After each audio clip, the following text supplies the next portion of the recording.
Our topic today is one of interest to all male teachers. Unfortunately, they don't think about it until they're on the job and they have to do it. But many men plan not to teach elementary music. And all of a sudden they find that they took an elementary job and now they have to deal with little children. And I've invited some of my friends and colleagues from the Palm Beach County area to come and talk to us, and let's discuss the whole idea of how to deal with treble voices. First, I'll let each one introduce themselves and tell you a little bit about their experience and where they teach, and a little bit about themselves. So, Larry, let's begin with you. Okay. My name is Larry Malone, and I teach elementary music at Pinecrest School, a campus in Boca Raton. I teach children pre-kindergarten through 2nd grade and also elementary chorus through 4th grade. And I spend a lot of time singing very high notes and falsetto, so it's definitely something I've worked with. Have a lot of fun with them and never thought I'd be doing that in that kind of range, so it's been an experience. Fred, how about you? I'm Fred Self, and I teach at Palm View Elementary School of the Arts in West Palm Beach, and I teach pre-K through 5th grade, and I work also with chorus and the handbell program at the school. And Dwayne? Well, I'm a music teacher at Panther Run Elementary School. I also teach kindergarten through 5th grade, and I'm a retread. I taught high school for 14 years and have been teaching elementary school for 6 years now. I take my daughter to school with me every day, which is definitely an advantage, and have enjoyed it very much. And it's a big change working with the higher kid voices. We have a number of topics that to start with here. But I'd really like to go back and show you how I used to operate back in years ago. And we're going to give you a little clip of me doing an echo song with some women's voices, which are treble. And I want you to hear how this sounds, just to show you how times have changed. I'm going to leave old Texas now. I'm ready. I'm going to leave old Texas now. They have no use for the longhorn cow. They've plowed and fenced my cattle.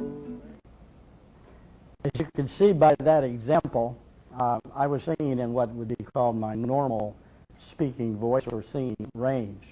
I'm going to leave old Texas now, and this is great as long as you're working with male people or low voice people. But when you're working with children or even females, many of them who are uncertain about their pitch, they don't get much help from you. So I've learned now I go, going to leave old Texas now, which is exactly an octave higher, and is a little bit different for me, a different feel for me, and almost I have to recondition myself, because otherwise I'm going to feel like I'm singing like up in the bird range or something.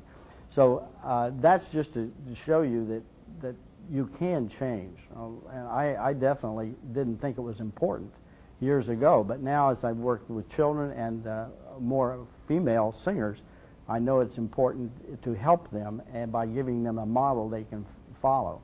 Now, of course, they don't want to model the male sound, but at least the pitch should be in their range. So that's just to start us off here.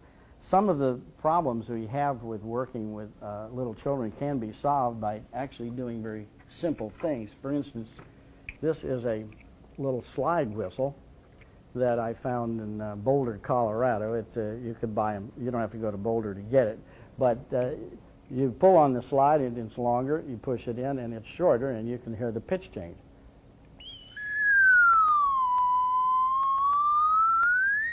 So if you ask children to say, can you make the sound like this whistle? And they'll go, which will be a similar sound. And as it goes up, they go up. Now, another thing, this is a little siren, which you blow into, and you can ask children, would you please imitate this? And they'll go way up high and explore the different ranges in their voice. Now, I got this idea from John Feierabend, who was a clinician for the state of Florida Music Education Conference in a couple of years ago. And he gave me those ideas. Also, you can do things like singing little songs like, let's see, the song that comes to me right now is the one that Good King Wenceslas. And you can sing it in any key, and you can do it on a neutral syllable like ooh, ooh, ooh. And it goes like this. And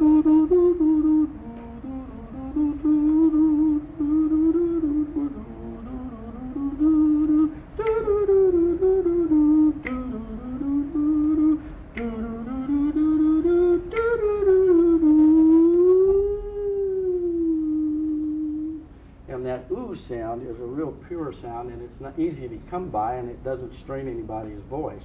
In fact, I was told that ooh is the purest sound there is, so therefore if you strive for that, you can always work out. Go back any word, let's say let's say bright. You can go ooh, I, get to the I sound, but go through the ooh and it'll be a purer sound. So anyway, those are just some of the things that you can do to help children explore their voice range, and that certainly doesn't exhaust the potential. One other point, if you'll notice, I have 3 instruments here. This is an alto recorder.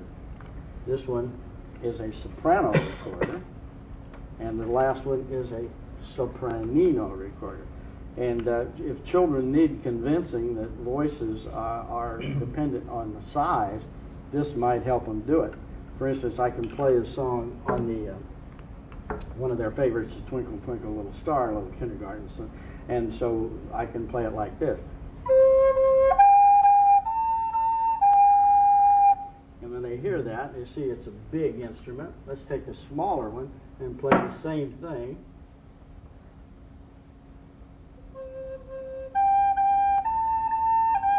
Which is the same pitch. But if I do it,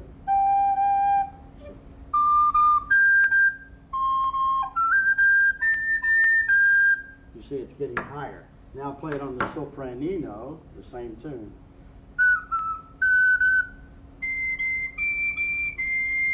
And it keeps getting higher because of the size change. So this might help to convince them that it's okay for them to sing high. Now, a male, in order to sing high, has to do some other things with his voice. He has to compress a little bit here and really find that head tone. You get up into the head tone range so that you don't strain. For instance, you wouldn't want to go which makes me a little bit tired already. But by going I can sing all day that way. And I have to sing softly. And teachers who are doing 9 hours a day or 7 hours a day of singing, they certainly can't do that much. John Feierabend made one point in his lecture at this conference that he never sings with children. He sings for them. And after they hear it, they sing back, but they do not sing with him. He does not sing with them. So therefore, he doesn't bother to change his pitch. And it seems to work for him. Larry, what are some of the things that you find working with small children that were hard for you to get straightened out? A number of things, but I think one of the first things I notice is that when I make things fun and silly, I can relate to them in a better way, especially when it came to my voice being different. If I was going to sing down here, they'd laugh at me anyway. So what I would try and relate to them regarding pitch and voice was that, yes, I'm larger, and my voice is going to sound different. And I do funny things. I do glissandos. I'd go, and I'd have them make similar sounds, have their body way up high, make high sounds, and then go gradually down low, and then back and forth.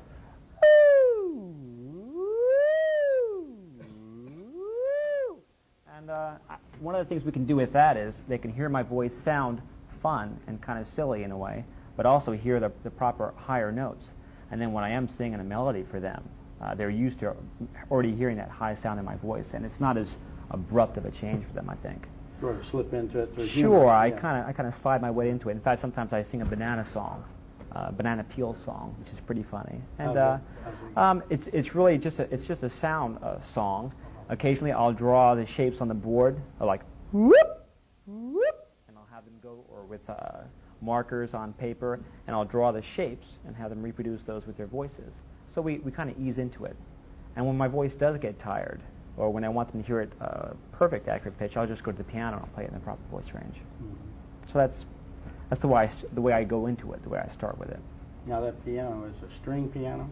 Actually, it's electric piano when I'm playing most of the tunes, just because of the nature of my room. But do you have a variety of sound sources like a clarinet sound or a flute sound? sound? Sure. In fact, we even with pre-kindergarten, we have a number of instruments that we listen to for them to recognize the sounds. And I can relate, for instance, since I'm primarily a saxophone player, one of the first lessons I like to do, because it's easy for me in the fall, is to bring in the whole saxophone family. And I'll relate some of their voices to a soprano saxophone sound, and I'll play some of the higher notes on that. Then I'll work my way through alto and then tenor and then baritone. And of course, the last one's always a lot of fun because it's huge and very loud sounds, and it can be interesting. We'll also relate it sometimes to animal sounds, and we'll talk about how a bird might sing up high, and it might be related in musical terms to a child's voice or to a piccolo playing. And then we might have large animals that bellow, for instance, like an elephant, and how it would be a lower tone, and that might be represented by a tuba or something similar. So I try and find fun, fantastic kind of ways, I think, to slide in the elements of their relative pitches between different voices. Right. Fred, you share some of your... Well, I agree with everything Larry said, and I do some of that. One of the things I do in the beginning is to have them explore using their voices in different ways.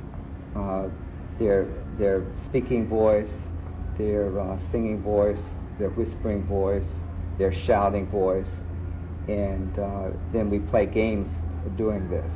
And Can you illustrate this? I mean, because people who are watching this are we've going demonstrated this a lot to the children, and then I just say we have a signal if I'm using my singing voice, then hold up one finger, or if I'm using my speaking voice too. Or well, let's say the first day that you see them. What do you say about it? I would say we're going to discover something about our voice, and then I would demonstrate these. Show us. What kind of voice am I using? My singing voice, this would be la la la la la la, or la la la la la la. My talking voice is what I'm using right now. This is my whispering voice. This is my shouting voice, or calling voice. I might use that. This is called the Helen Kemp tip. Yes, it is. $5 tip. Right.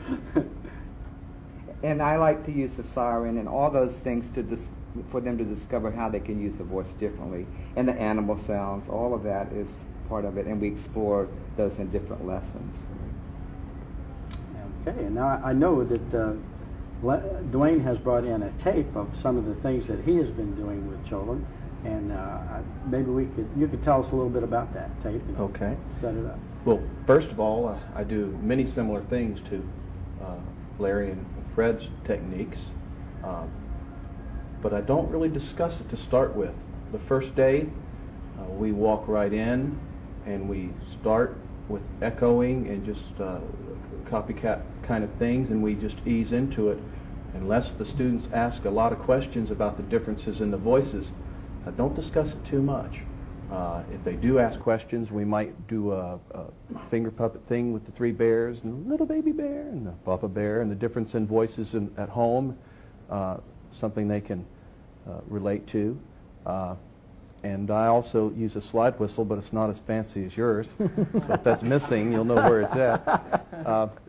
But I did bring an example of a typical first day, how a kindergarten class comes in.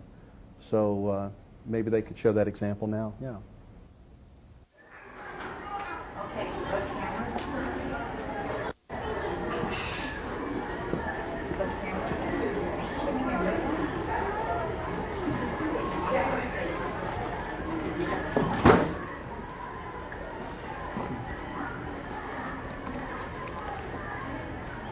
Let's hold hands and make a circle. Oh, what a good circle. Look at that. I like the way everybody's following directions so quickly. Okay, let go of hands and sit down facing my guitar over here. Would you two go and sit where I was over there, please? Just go sit where I was over there.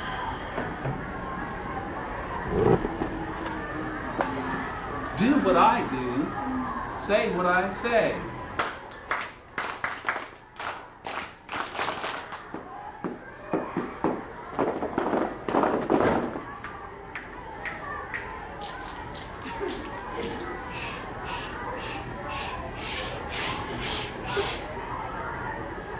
Hi, how are you? Hi, how are you? Fine, thank you. Fine, thank you.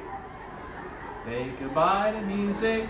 Say goodbye to music. It really is a treat. It really is a treat. Say goodbye to music. Say goodbye to music. Serve it with a beat. Serve it with a beat. Say goodbye to music. Say goodbye to music. There are many ways to play. Many ways to play. Everybody needs it. Everybody needs it. Every day. Every day. Sing along. You may have noticed that I sort of just slide into my, I call it false voice or falsetto voice, my higher fake kindergarten voice, and get out of my old gray-haired music teacher voice without really any fanfare. And if you listen very, very carefully, you can hear that with my lower normal voice, they did not match pitch as well as they did with the higher falsetto voice. You can actually hear this even better. I have another example of a first grade class doing the very similar activity, but you'll hear where even after 1 year the pitch has improved greatly with them singing on pitch, especially when I sing in the false voice. Maybe we can look at a little bit of the first grade class. Say goodbye to music. It really is a treat. It really is a treat. Say goodbye to music. Say goodbye to music. Serve it with a beat. Serve it with a beat. Say goodbye to music. Say goodbye to music. There are many ways to play. Many ways to play. Everybody needs it. Everybody needs it. Every day. Every day. All right.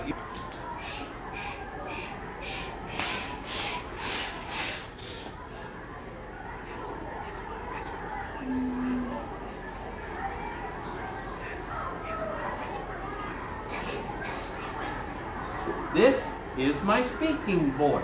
This is my speaking voice. This is my outside voice. This is my outside voice. This is my singing voice. This is my singing voice. Oh, yeah. Sometimes I use my fake kindergarten voice, don't I? Well, we saw how the first grade class pitch has improved, and also as part of that clip, you noticed that I use a very similar technique to Larry and Fred also, in that I use the different voices, the whisper voice and the speaking voice and the singing voice, and many, many echo activities, as you were mentioning, speaking and then having them speak after and so forth. That's a good song. The Echo song. Oh, yes, a lot of fun. In fact, one of my searches on the internet is I've been asking people on the Pepper Network, I've been saying, give me some more Echo songs. Mm-hmm. And I've got about 8 good ones, maybe 9 or 10 good ones. And I am spending most of my time with my classroom teachers just doing those Echo songs over and over again till they just got it permeated in their head so that they can go in their classroom at any time and start, all the day is singing, supper on the ground, and and the kids will echo them. Because I think once they get that feel of confidence with a song and the kids can echo them, their enthusiasm is going to really grow and they're going to want to do more. Seems to take a little longer, though, for the boys to match pitch, even though their voices are much different than the girls at this age. It takes a little longer for the boys to get their voice up in their head than the girls. This one technique that they were talking about, the siren sounds, and you had that nice siren whistle there and matching sounds like that. I do have an example on tape of us doing that. If they want to show that, it would be an example of what we've talked about. So let's see that next one.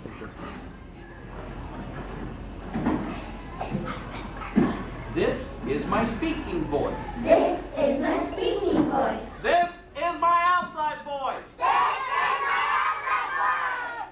This is my speaking voice. This is my speaking voice. This is my singing voice. This is my singing voice. This is my singing voice. This is my singing voice. I'm going to make a sound and you be my echo.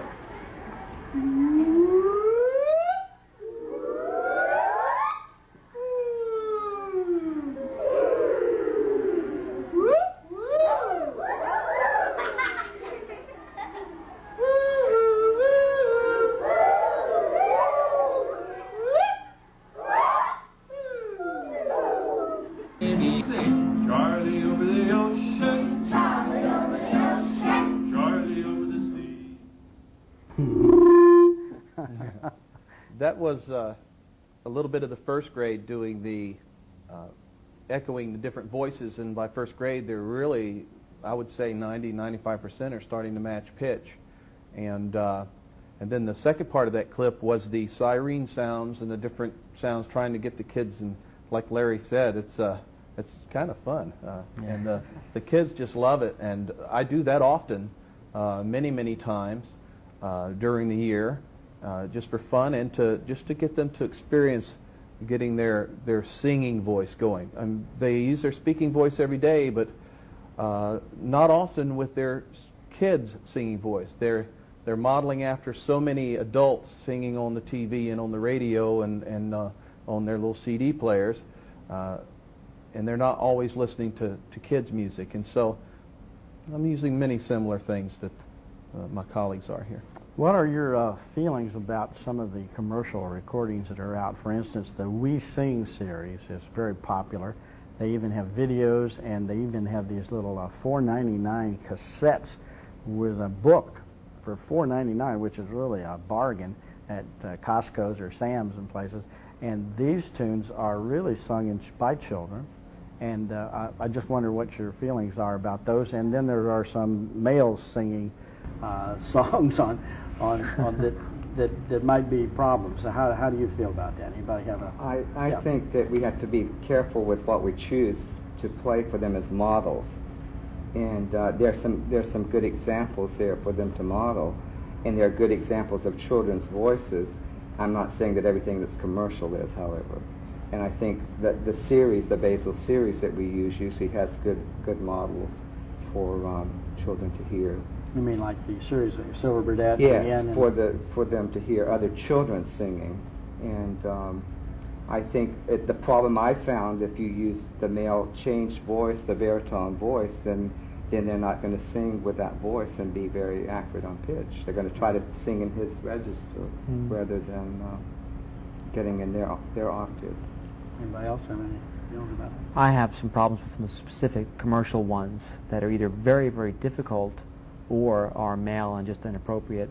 Some of the most commercial things I can think of are some Disney tunes which kids would love to try and sing. Some of them are great, and some of them are excessively high or low. When we have rock artists creating some of the soundtracks, and the kids have seen the movie for some of these tunes, maybe they saw the movie 20 or 30 times, they desperately try to sing these things that they have no chance of being successful at. And in my situation, in my school, even some of our girls as young as 4th and 5th grade are trying to model some of the pop stars, which is extremely difficult and probably very inappropriate as well. Songs like the songs in the We Sing series I think are very appropriate for the younger elementary levels. And of course the Silver Burdette and Gin, they're excellent. Have you ever looked at any of the lyrics on some of the Yeah. those pop? I saw one my granddaughter was singing. She says, "Grandpa, I want you to hear this." And so she gets out and she's singing with it. And I looked at the words because I couldn't understand them, but I looked at they were listed on the thing, and it was about shooting heroin and stuff like that. And I thought, who would buy this for a child unless it just didn't matter to you whether you were encouraging this kind of drug relation and a sex exploitation. I mean, hug me baby, and kiss me baby, and I just wonder how appropriate that is for children in 1st through 5th grade. Dwayne, do you have any? Well, I agree. There's a lot of bad things out there, but I think nowadays there's more good stuff than there ever was.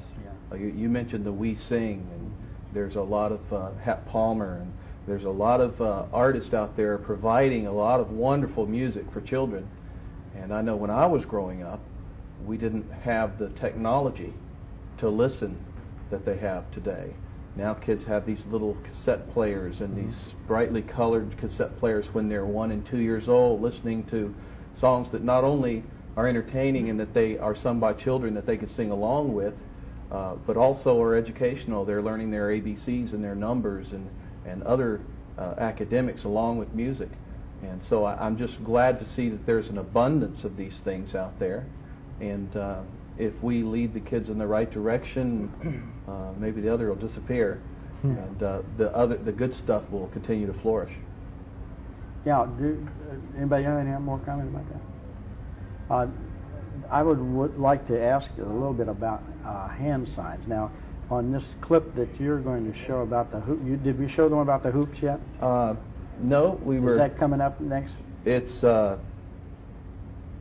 actually there's some echo song examples. There's a kindergarten echo song, which you mentioned earlier, a lot of echoing, and there's a first grade echo song to show the improvement after a year of singing. Then there's a little kindergarten show clip. I use a lot of low keys for the children, and I'm very careful. We were discussing before the interview some appropriate shows, and I know one that Fred's got that I'm going to order and take a look at. We try to be careful in what keys the shows are in for the different grade levels, and I pick them in low keys that the children are able to sing along with. So in kindergarten they can sing a little show and sing something over and over and enjoy it. When you say low key, are you talking about what is your bottom range of? Really, the key of C, B flat is almost too low. So the key of C, the key of D, and that's pretty much what I try. So middle C would be the one you would shoot for the bottom. Middle C, and I don't really go above a third space C. Yeah. So a middle C to third space C is about what basically every child should be able to. Your bells scale. Yeah. And we work with the hand bells, and we sing along with the bells as well. So basically that C scale on the bells, I try to stay right in there. Do any of you use so-called Kerwin hand sign? You know, like so me. I do. And what do you find about I that? find it helps them sing on pitch, actually. Well, we're going to see I do a lot of hand signals, not necessarily always using those, but just showing them the relationship of the pitch where it's moving up and down, just to guide them, especially when it's going like for an octave or something. Well, let's look at the clip that you have, the next one on that you do with your children. Okay, actually we could just let the next 4 right in a row go, and then we'll chat after. Okay, let's see that. Very good. Give yourself some right here where I was. Listen. By and by, by and by, by and by, by and by. Now shake the hoop. Star shining, star shining. My turn first. Star shining, star shining. Now watch this. I want you to walk. I want you to walk in a circle. Shining number 1. Shining number 1. Look, they're number 1. Shining number 2. Shining.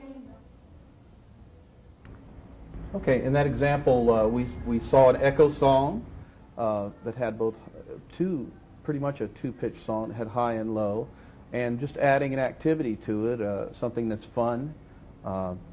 That tune was called By and By.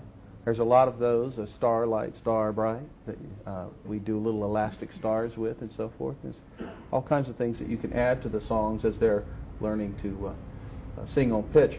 I'm not able to use the hand signs. I'm limited in the amount of time that I see the students each week. I would like to do that more, but I'm just so limited on time, and I don't use it much, so I'm going to have to talk to you about that. But I do use a lot of motion, not necessarily with our hands, but with our whole body, dances and hoops and all kinds of things.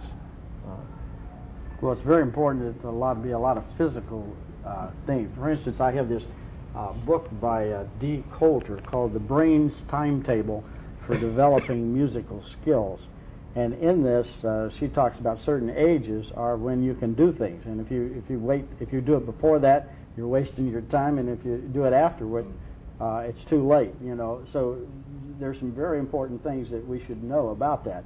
And this program isn't going to cover those, but I would encourage you to look that up. It's an article by D. Coulter in the Orff Echo, Volume 14, in 1982. And if you're interested, you can find that in the Orff Echo.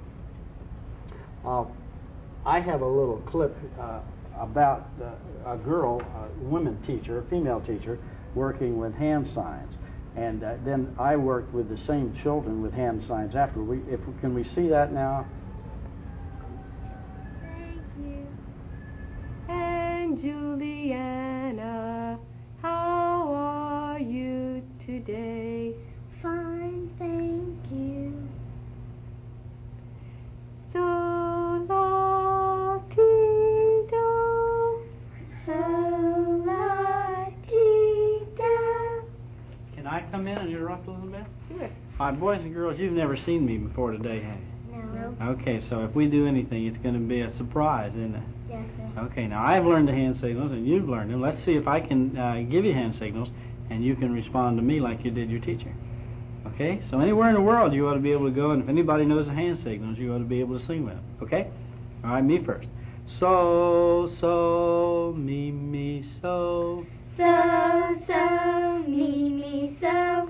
So, me, me, so, la, so. So, me, so, la, so. So, do. So, do. Do, do, do, do, do, do. Do, do. Okay, this time let's try some. I'm going to just give you the hand signals and see if you can sing what I give you. Okay? Alright. All right, ready? Do, Ooh, what did we give you? Do, do. Do. Ready? do, re, mi, fa, sol, la, ti, do, ti, la, sol, fa, mi, re, do, do, re, mi, fa, sol, mi.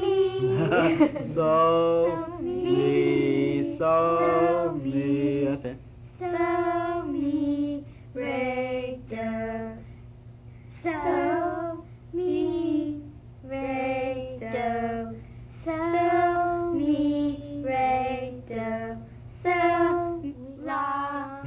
So, la, so, la. Going up, remember? So. So, la, ti, do. As you can see on that tape, I used my normal voice, and of course that was back in 1970. And as a result, I've changed my mind a lot about helping children matching pitches, because I think they could have done better if I'd have been singing in their vocal range. One other topic that probably we should talk a little bit about is what instruments might be used. We discussed using the synthesizer with various tones so that we might play a sustained tone, like a clarinet sound. If you play a piano, it's going to be a string sound, and it's going to last only so long, like ding, ding, and it decays. Whereas if you want to sing, you want the sustained tone of a clarinet or a flute or something like that. And I was thinking that what are some other instruments that you might use? Well, for one would come to you, would be using the recorder. Anybody have any? I think the recorder's ideal for young children. And my coworker, Ed Schumann, uses that constantly. So that they can always refer to that for pitch. That's right. Even if your voice, if you get tired of singing up in there, you can get help there. What about? There were other two? I have a Proteus MPS Plus keyboard with a couple hundred excellent sounds on it, all sampled sounds, which is almost a limitless variety, really, for elementary. And fortunately, we also have a keyboard lab with 12 electric pianos, all the MIDI-able. So I can send 12 students, which is half of my class at any one time, into the piano lab and have them put on headphones, play back, record, sing to pitches, select whatever sounds they'd like or need. So that's a really convenient way for me to have them work individually and find the correct sound, sustainable sound. How about you? We also use the recorders with 3rd, 4th, and 5th grade, and not fortunate enough to have a keyboard lab. That's in the future plans for us. But that is the only sustained tone instrument that I have in my program that they can refer to. But we do use other instruments. We have both a vocal and an instrumental approach. We use ukuleles in learning about harmony, and we use handbells as well when we're studying melody and harmony. But the only sustained tone is the recorder that we use.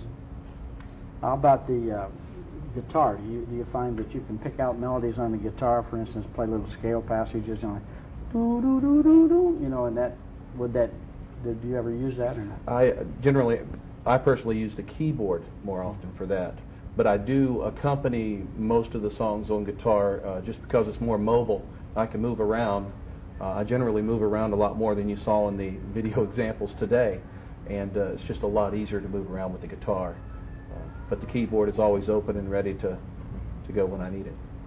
Yeah, that's one of the disadvantages of the keyboard. It's a great thing for accompaniment, but sometimes it separates you from the children, and they feel like, hey, you're over there and I'm over here, and sometimes they can get in their own little world. But if you're close where you can step right up to their face quickly, you get a whole different reaction. Yeah.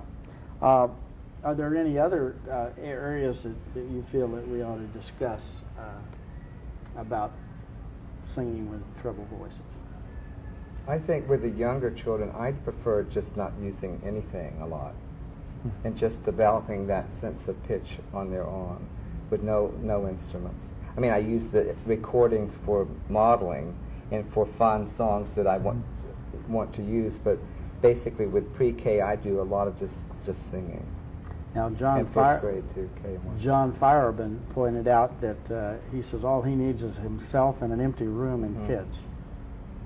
And I think that's an excellent point. I agree with that completely.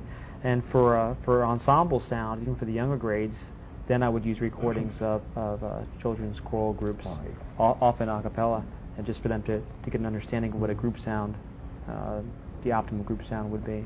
But I agree, for the very youngest ones, at times, nothing is sometimes the best thing. Right. Go outside underneath a tree, and sometimes you can get the best results, it seems like. Well, we have not exhausted this topic, but I hope we hit some of the high points, and that any man who sees this, or any woman who knows a man who is teaching, and gave them an opportunity to consider the points we discussed here, I think they would probably have a more mature overall viewpoint of it. I've been working in it for a number of years, and I know Fred has. By the way, Fred is past president of the FEMEA, which is an organization of music teachers in the state of Florida, and I served in that capacity also. And so we range quite a few years here. And I know that this topic has been discussed quite a bit, but there are new teachers coming in all the time. In fact, one of the things that concerns me is that many people will get a bachelor's music and education, or music education, or even in education or something else, and then they'll come back and try to get certified in music, and they have no idea about dealing with children's voices because they were sax players. In fact, I think, Larry, weren't you into that? Sure, actually, yeah. I can think of immediately a half a dozen people that I was on the road with. Perhaps first degrees were music performance degrees, jazz degrees, and so on. And maybe spend 10 years on the road. I performed for a number of years. Ron Nordwall, Brad Keller, a bunch of people that typically were not even singers, really. And of course, the bulk of general music for the early grade levels is highly dependent upon singing. And I think it can certainly be a wake-up call. And it's not for everyone, and it's for hard workers that are willing to learn. And I think if I know the way I felt was that this is going to be a completely new situation. Ask everyone who knows about this and see what you can figure out. So. Well, Dwayne had to jump from the high school band to the elementary. Was that a big transition for you? Well, it's a totally different animal, you know, and it took a little bit of adjustment. But I would say after a year and putting my materials together, I found that was what I needed the most, was my tools. Just like any craftsman, you needed some tools.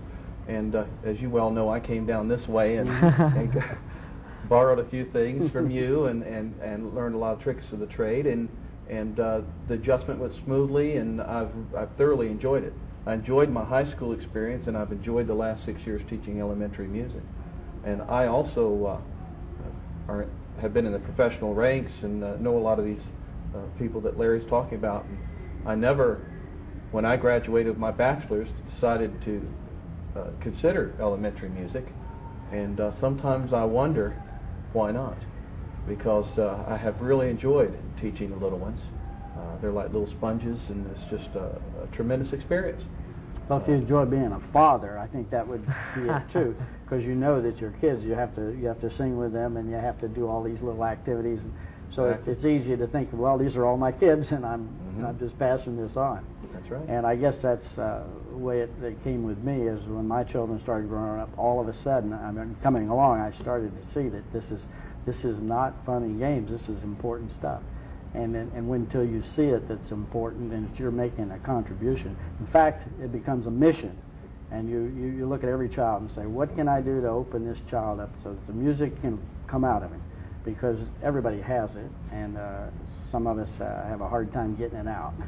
And hopefully what we've said today will help you if you're dealing with treble voices, and you are particularly are a low voice singer, a male. I hope that this has been of some help and inspiration to you. And I want to thank my guests for coming today, and thank you very much.